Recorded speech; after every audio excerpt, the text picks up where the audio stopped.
Level 1. The GRUMETE. You're 15 years old and you've never been more than 20 miles from home. Now you're boarding a ship that might sail off the edge of the world, crewed by men who think the captain is either a genius or a madman, funded by a queen who probably expects never to see her investment again. You signed on because your family needed the money, and because you were young enough to believe in adventure. The GRUMETES, the ship's boys, handle the worst jobs, scrubbing decks, hauling ropes, climbing the rigging to adjust sails in weather that wants to kill you. You learn quickly or you die. The sea doesn't forgive slow learners. The Santa Maria is 90 feet of wood and canvas, carrying 40 men into waters no European has charted. The ship creaks constantly, wood flexing against water in ways that sound like impending catastrophe to someone who's never heard them before.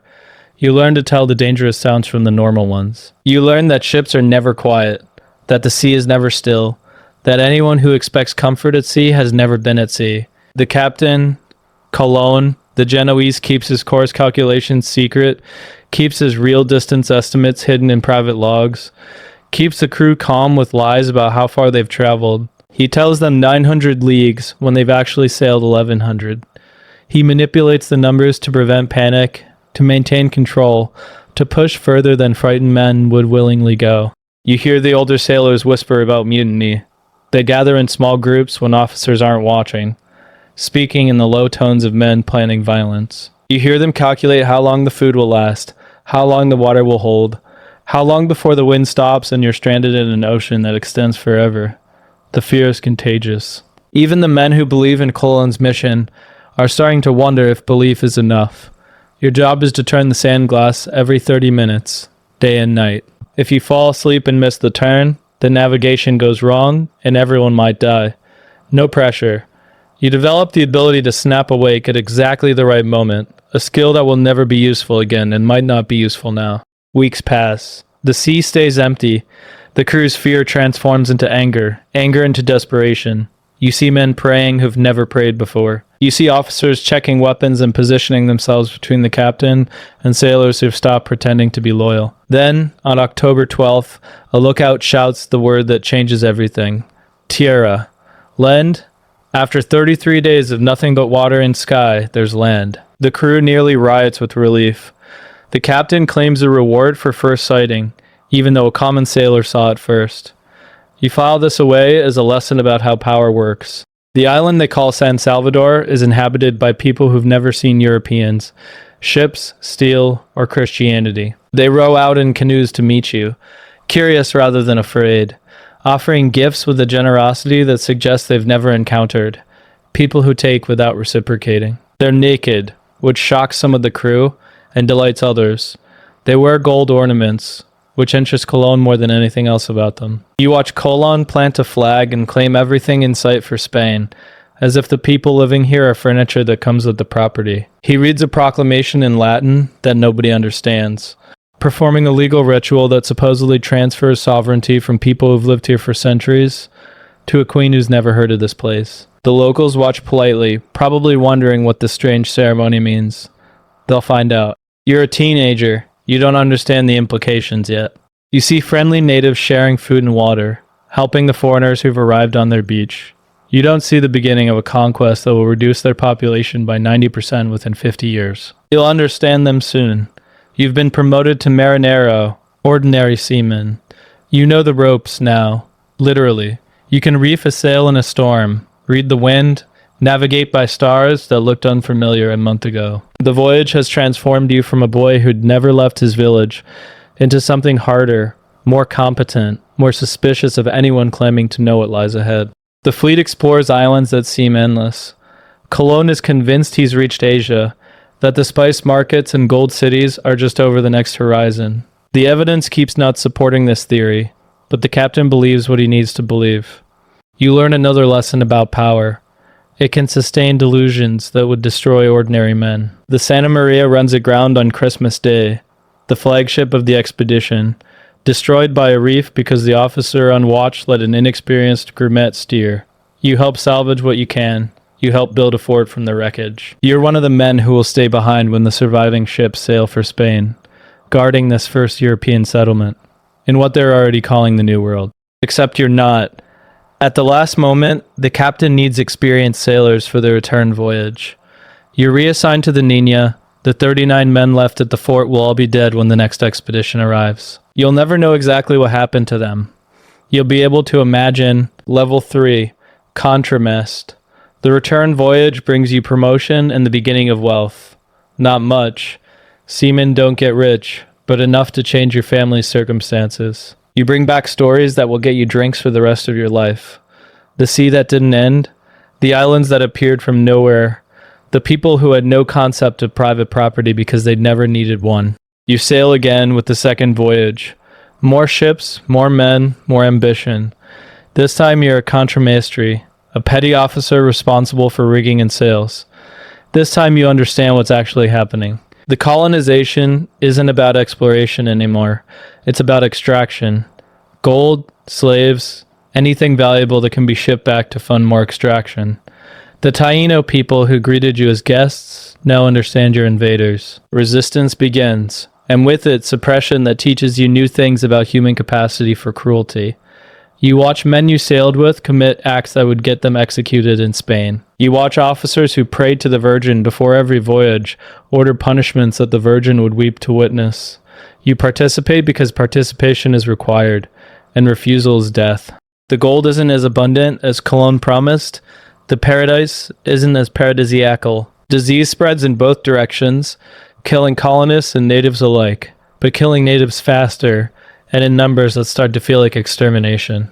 You're not responsible for the policy. You're just responsible for the ships that make the policy possible. Level 4, PILOTO. By the third voyage, you're a pilot, navigation officer responsible for charting courses through waters that are becoming familiar through repetition. The romance is gone. This is business now, the business of empire. And empire is run on logistics that someone has to manage. Colon is losing his grip. The man who discovered these islands, or discovered them for Europe anyway, is increasingly erratic, increasingly convinced that his discoveries prove divine favor, increasingly unable to govern the colony that's supposed to be his legacy. He'll be arrested eventually, sent back to Spain in chains. The hero become an embarrassment. You navigate the third voyage, and the fourth. You watch the Caribbean transform from unknown territory to Spanish possession. You see churches rise where temples stood. You see cities built on the bones of villages. You see the beginning of something that will reshape the entire world, and you're part of it, complicit in it, profiting from it in ways that will haunt your conscience forever. The native population collapses. Disease does most of the killing, but the encomienda system helps. Forced labor that works people to death in gold mines and cane fields. The colonists need workers. The gold mines require labor. The sugar plantations require labor. The construction of European civilization on American soil requires bodies willing to work until they break, and then new bodies to replace the broken ones. The Taino are dying too fast to meet the demand. Disease kills them faster than they can be replaced, and the ones who survive are increasingly resistant to enslavement. Someone suggests bringing slaves from Africa. The Portuguese have been trading in African slaves for decades. The Spanish could do the same, importing workers who are already adapted to European diseases, who are already experienced with the kind of agricultural labor the colonies need. The suggestion becomes policy. The policy becomes the Atlantic slave trade. You don't see the full horror of what's being created. Nobody does. The system will grow over centuries, transporting 12 million people across the ocean, killing millions more in the process. The world you helped discover will run on enslaved labor for generations. The wealth that flows to Europe will be built on suffering that defies comprehension. You transport some of those first enslaved Africans. You stand on deck while they're loaded into the hold, chained together, terrified and sick from a crossing that killed many before arrival. The smell is indescribable. The sounds are worse, not screaming, but a low, constant moan that penetrates the ship's timbers and settles into your bones. You tell yourself you're just the pilot, just the navigator, not responsible for cargo decisions. You tell yourself someone else would do it if you refused. You tell yourself the church has sanctioned this, that the Pope himself has divided the world between Spain and Portugal, that everything happening is legal, and perhaps even holy. But you know the routes now. You've charted the currents that will carry millions of people from freedom to bondage over the next 3 centuries. The triangle trade, Europe to Africa to America to Europe, will run on maps that trace back to your calculations. Your navigation skills, developed innocently enough, have become tools of an atrocity you helped invent. Your maps will outlast you. Your complicity will outlast your maps. 300 years from now, ships will still follow the routes you charted, carrying cargo you helped normalize. The world you discovered will still be fed by suffering you helped enable. Level 5, MAESTRE. Your final rank is Ship's Master, complete command of a vessel, answerable only to the Fleet Admiral. You've spent 20 years crossing the Atlantic watching islands transform from discoveries to colonies to the infrastructure of empire. You've made money. You've made rank. You've made choices that felt necessary at the time and feel monstrous in retrospect. The original crew is mostly dead. Disease took some. The same fevers that devastated the natives claimed Europeans too, just more slowly. Accidents took others. Falls from rigging, drowning in storms. The random violence of work that happens on moving platforms surrounded by water.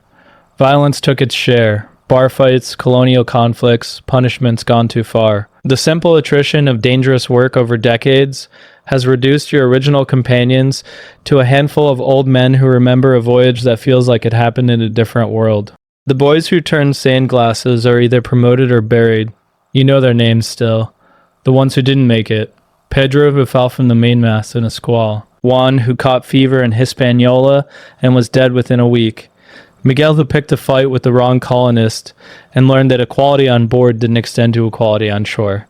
Colin himself dies in 1506, stripped of most of his titles, bitter about the recognition he feels he deserved, but never received. He dies still believing he'd reached Asia, still convinced his calculations were correct, still unable to accept that he'd found something entirely different than what he was looking for. The world knows better now. New maps show the true geography. 2 continents nobody expected, oceans nobody imagined, a planet that refuses to match the theories of men who thought they understood it. You retire to Seville with enough money to live comfortably. A house near the river, servants to manage the household, the security that comes from no longer needing to work. Your body is wearing out from decades at sea. Joints that ache when the weather changes. Eyes that strain to read charts that used to be effortless. A cough that never quite goes away. You've earned this rest. Your children will never have to sail unless they want to. You've bought them land, connections, the education that comes with wealth. They'll be merchants or administrators or perhaps officers in the fleets that continue the work you started. They'll profit from the new world without having to know what it costs to open it. Your grandchildren will grow up in a Spain that dominates Europe, that dominates the Americas, that dominates the oceans connecting them. They'll take for granted the gold and silver that flows from mines worked by people who never asked to be conquered.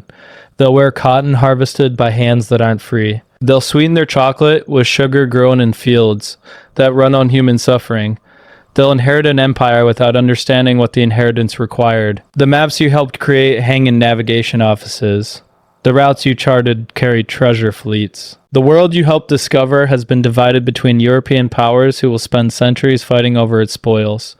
You were there at the beginning. You helped make it possible. Was it worth it? The question doesn't make sense. Worth it for whom? For Spain, which built an empire for you, who rose from GRUMETE to master. For the millions who died or were enslaved so that Europeans could have sugar and gold. History will remember Cologne. History will forget you. Maybe that's mercy. The men who discovered the route get studied in schools. The men who sailed the route, who made the logistics work, who actually transported the people and the violence and the disease. They disappear into the background of a story that's easier to tell without them. You watch ships leave Seville harbor, carrying colonists to a world you helped open. The traffic is constant now. Dozens of ships per year, hundreds of passengers, tons of cargo moving in both directions. The route you once thought might sail off the edge of the world is now a commercial highway. Some ships carry missionaries who will convert the survivors. Some carry soldiers who will crush any resistance. Some carry administrators who will organize the extraction of wealth. Some carry diseases that will finish what conquest started. All of them follow charts that trace back to calculations you helped make. You don't know whether to feel proud or ashamed. You sailed into the unknown, when staying home was the safer choice. You helped expand human knowledge, connected civilizations that never knew each other existed. You were brave when bravery was required, but you also helped start something terrible, the conquest, the slavery. The destruction of peoples and cultures that existed for millennia before Europeans arrived to claim them. You are there at the beginning of a crime that will take centuries to complete. Most days you feel both. Pride and shame, accomplishment and guilt, the knowledge that you mattered, and the suspicion that mattering came at too high a cost. The sandglass keeps turning. It turned on the Santa Maria when you were a boy trying not to fall asleep. It turns now in navigation offices across the Spanish fleet. It will turn long after you're gone, measuring time for a world that will never return to what it was before you helped find it. It always keeps turning. What you did with your turns is what history will remember, or forget, depending on who writes it.